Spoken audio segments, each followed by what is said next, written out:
And now we'd like to bring to the rostrum the person that Ambassador Stanislaw referred to earlier. He's certainly no stranger to this church, no stranger to this community. He's someone I've known for many, many, many years, going back to the Gary Black Political Convention. Coming out of Youngstown, Ohio, he was already a legend in my mind before I met him. I was honored to meet him, trailblazer. He has so much history in what he's done and what he's been about. But most importantly, he was the counsel, the lawyer, the attorney for El-Haj Malik El-Shabazz. And that's kind of interesting because he was coming out of a different tradition. He was coming from the NAACP.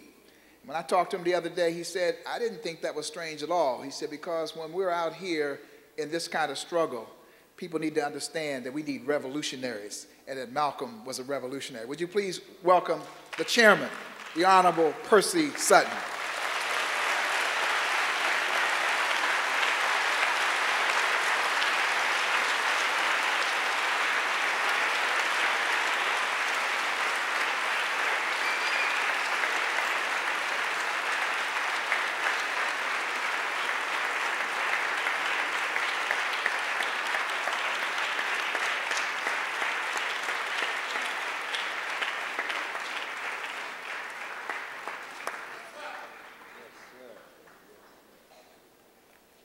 Thank you, Dr. Daniels.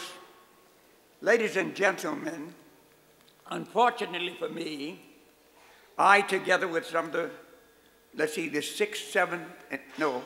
fifth, sixth, and seventh generation of revolutionaries in the Sutton family, will have to leave after I speak, and I will miss having the opportunity to hear so many others speak here tonight. Tonight, we're also celebrating the 40th anniversary ballroom. It's being celebrated by the Shabazz family. And I promised them that I'd find my way there tonight. They are having dinner about this time, and I'm to speak after the dinner. Dr. Butts, on that day when your brilliant revolutionary, brave and courageous man was pastor of this church, I was a young lawyer on 125th Street, and I accompanied Minister Malcolm. I always refer to him as the Minister Malcolm, Dr. Stanislaus, always as Minister Malcolm. I accompanied Minister Malcolm here on that day, and I left here with him. This was in the first year, 1954, of my dedication to Minister Malcolm. Now, why did I dedicate myself to Minister Malcolm? I did it because I was for the revolution. But I, like so many of you, were not willing to die for the revolution. Do you hear what I said?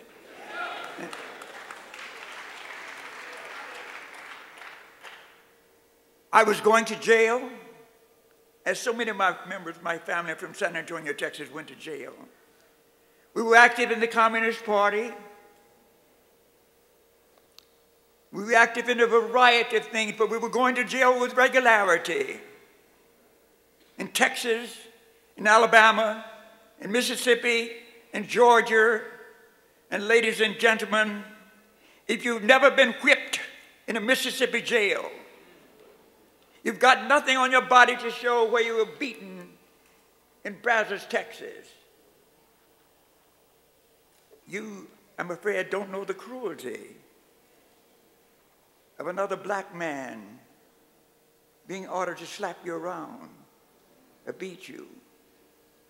I've known that cruelty, and virtually every brother and sister of mine has known that cruelty over the years. Now, why do I mention that? I mention that, ladies and gentlemen, because it is so good that you're assembling here tonight.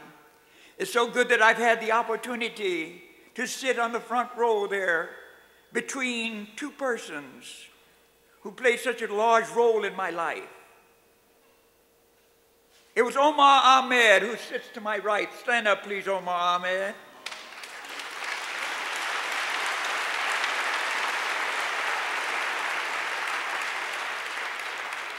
who was a very young man who went with me when I committed myself to Minister Malcolm. The lady to my immediate left has played, Viola Plummer, has played such a large role in challenging me.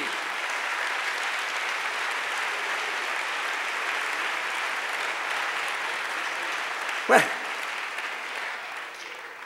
Dr. Butts, when I walked in and found myself sitting next to her, I said, lady, few people have ever challenged me that I couldn't do anything about. No matter what I did, I thought it was good. Viola Plummer said, not enough, not enough, not enough. Then Dr. Ben. Dr. Ben, God bless you, Dr. Ben.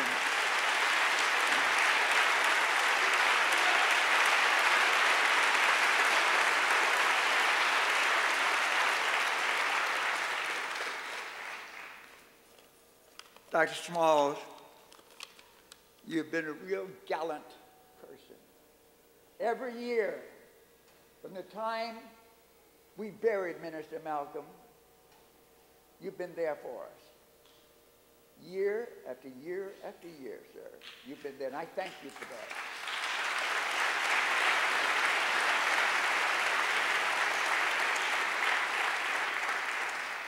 Dr. Butts,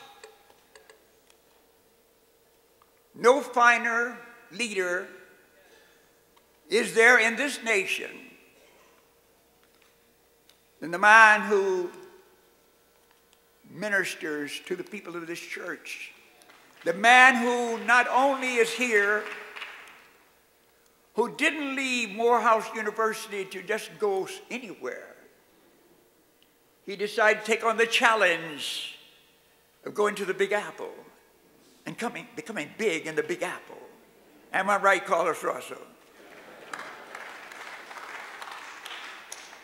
You not only, sir, are good here, but nationwide. And when I saw you standing there on the pulpit at Riverside Church, leading the tribute to Minister Malcolm, I thought, isn't it wonderful that you gathered unto yourself in this church, this day, this time, so many of the people of consequence from our society, people who have done things and are doing things. And the number of young people, sir, you've gathered into this church is impressive beyond the bounds of any other church. And it's so good. I thank you, sir. I thank you.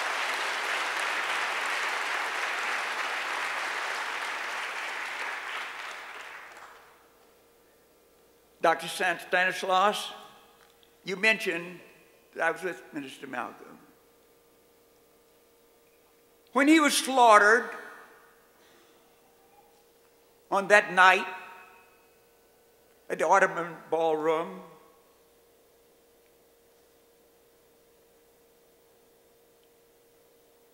they asked me to identify his body. And other people have represented me in the movie, but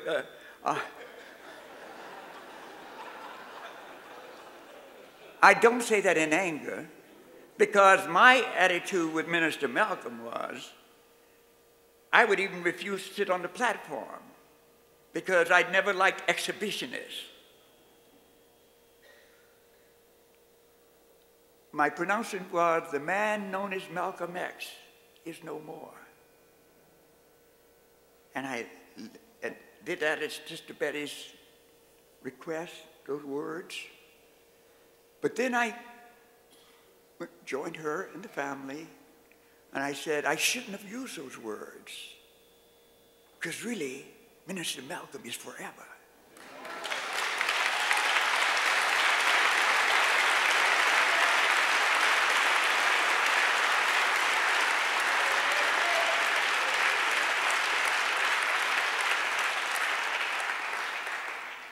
On this night, in this church, is a widow of a young man that I knew many, many years ago. I'm in the 84th year of my life, so I've seen a lot of things and I've known a lot of people.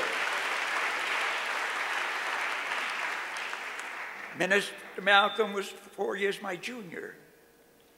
A young man invited me. He was a sergeant major of a colored group of black persons. Colored black. You did hear me say that, didn't you? At an Air Force base in San Antonio, Texas. But he was also a revolutionary. My brothers and sisters knew him quite well. I was invited to speak on that day. And he kept me from being arrested. He kept me from being arrested. It was not good as a second lieutenant to be arrested. Although there were some arrests. Some of you know I was an activist at the Tuskegee Airmen. I grew up in that atmosphere of protesting, and we protested there. On that day, this young man, who later became Dr. John Henry Clark, you know very well, right?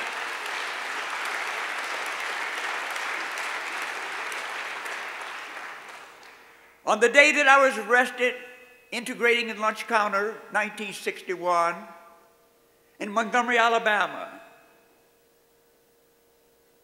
I'm trying to tie together the man called Malcolm.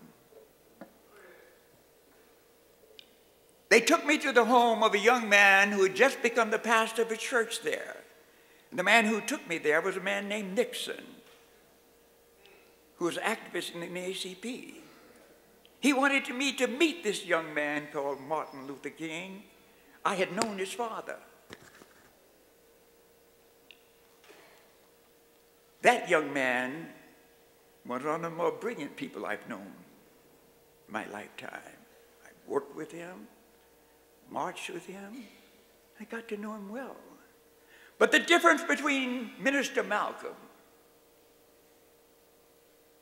and Martin and others is that nobody every day faced danger in their existence as did Minister Malcolm. Ladies and gentlemen, from the time he woke up in the morning and the time he went to bed at night, his life was in danger.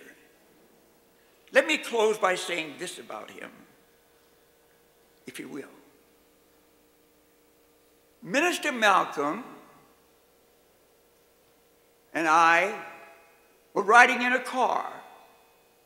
I've told this story before. Some of you know the story. It's just that I've written it down and tonight so that it doesn't seem so easy to receive.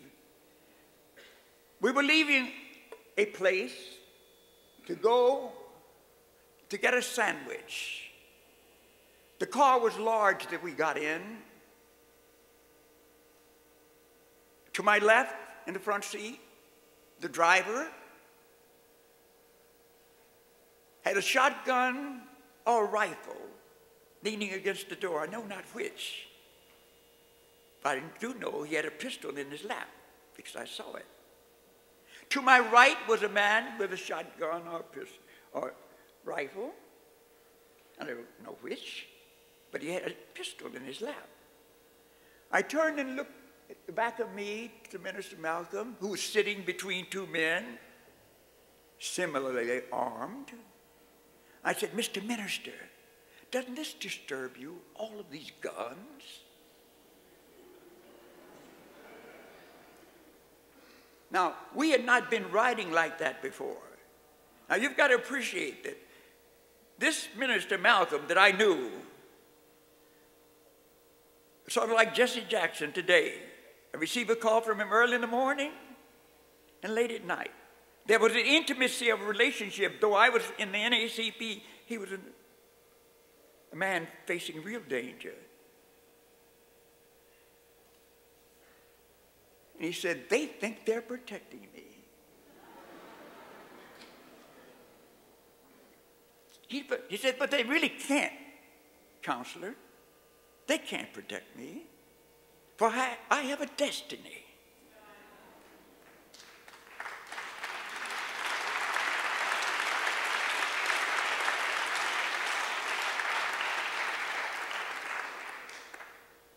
He said, have I ever told you the story of Omar the slave?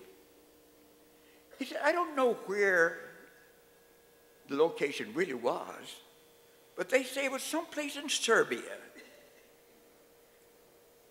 When Omar the slave said to his master, Master, oh master, I fear the face of death.